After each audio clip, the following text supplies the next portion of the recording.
In the heart of the savannah, where the sun blazed like a fiery orb and the earth stretched endlessly under a vast blue sky, there lay a small village called Uzima. Uzima was a place of life, laughter, and tradition, where the people lived in harmony with the land. The villagers were farmers, herders, and craftsmen, their lives intertwined with the rhythms of nature. But this year, the rains had not come. The drought had begun subtly, as droughts often do. The elders, with their deep wrinkles and wise eyes, had noticed the signs early. The baobab trees, which usually bore fruit in abundance, were sparse. The river Mtomku, the lifeblood of the village, had shrunk to a mere trickle. And the skies, usually heavy with clouds during the rainy season, remained an unbroken expanse of blue. Among the villagers was a farmer named Jabali, whose name meant strong as a rock. Jabali was known not only for his strength, but also for his cleverness. He had a way of seeing solutions where others saw only problems. His farm, though small, was always the most productive, thanks to his innovative methods. But even Jabali was struggling under the relentless sun. One evening, as the villagers gathered around the central fire to share stories and seek comfort, the chief, Mzi Simba, stood to address them. His voice, though weary, carried the weight of authority. "My people," he began, "the drought is upon us. The crops are failing, the cattle are weak, and our children cry from hunger. We must find a way to survive until the rains return." The villagers murmured in agreement, their faces etched with worry. Jabali sat quietly, his mind racing. He had been observing the land, the animals, and the few plants that still thrived despite the harsh conditions.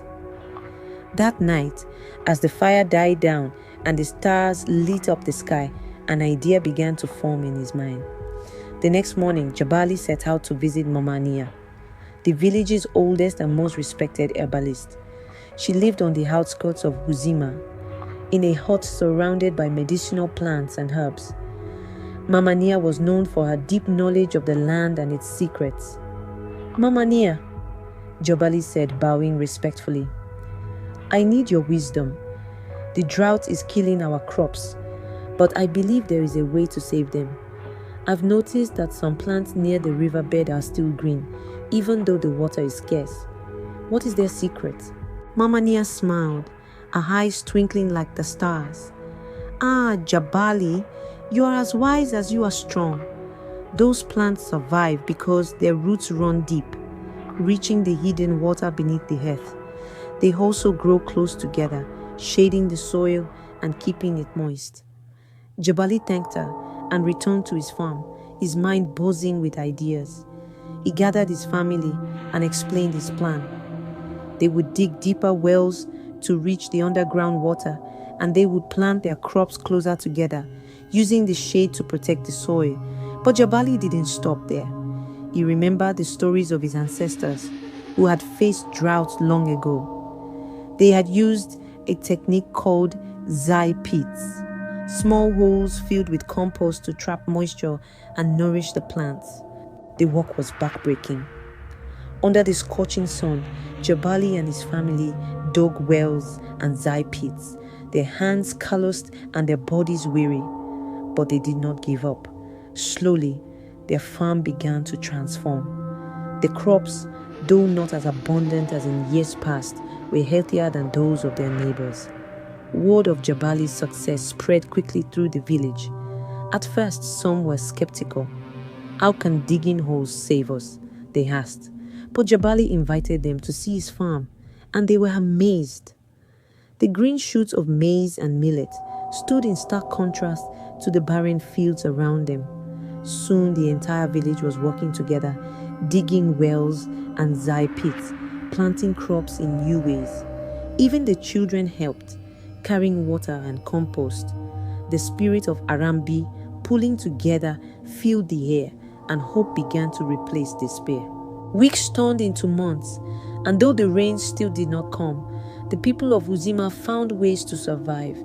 They shared their knowledge with neighboring villages, and the techniques of they spread like wildfire.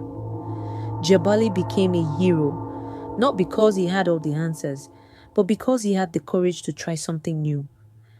One day, as the villagers gathered to celebrate their small but hard-earned harvest, the sky began to change.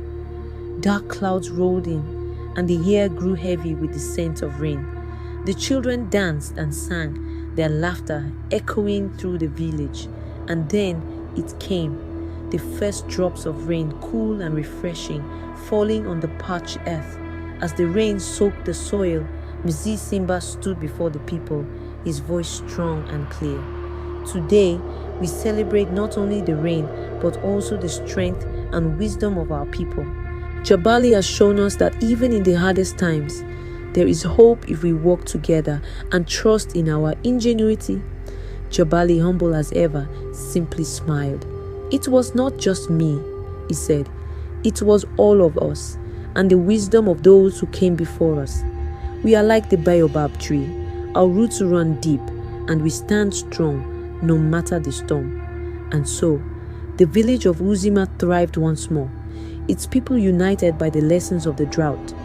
They had learned that even in the face of adversity, there is always a way forward, if only they have the courage to seek it.